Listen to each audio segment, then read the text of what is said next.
Какво ставаш, Мигели? Аз съм Додонки и днеска ще е поредният епизод на...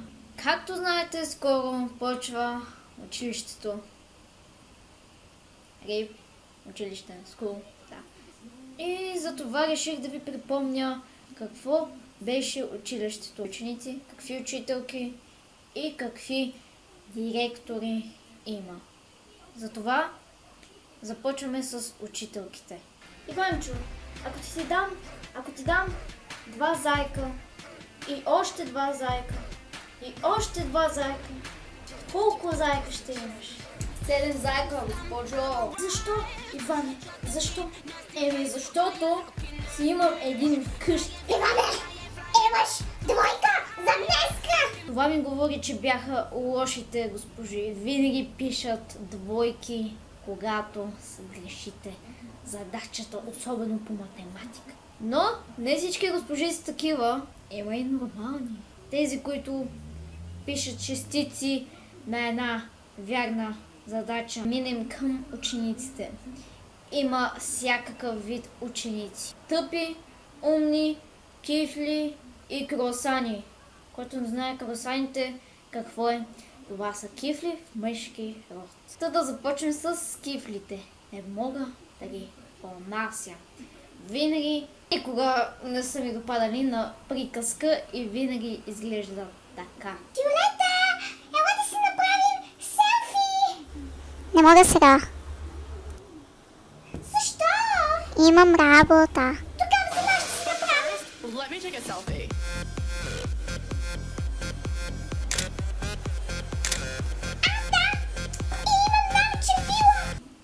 Да. Следващата хора, ученици, са умните.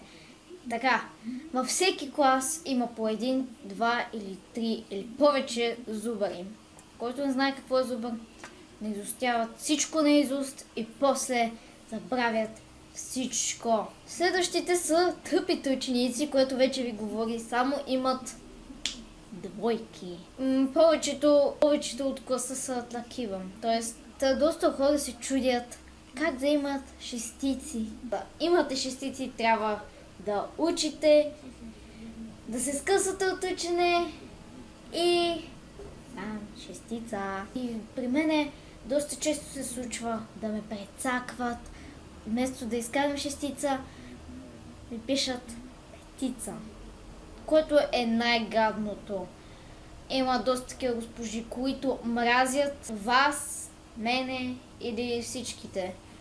А много ме дразнят хората, които се подмазват на учителките или учителите. Все пак имате любим предмет в училище. Затова долу в коментарите ми пишете вашият любим предмет. Моят е информационни технологии. И да преминем към последната тема – директорките. Има зли и добри.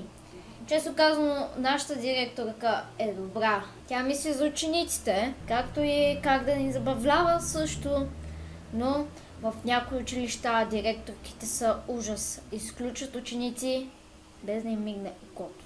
Така, надявам се клипа да ви харесал, дайте положителен вод и надявам се да съберем 15 лайка на този клип. Ако не ви е харесал, просто не дайте нищо, не гледайте и не коментирайте. И тези хора, които казват, че копирам, не копирам, просто се опитвам клиповете да са ми забавни и дори да има малка прилика в тях, това не означава, че копирам от хората. И чао, до скоро!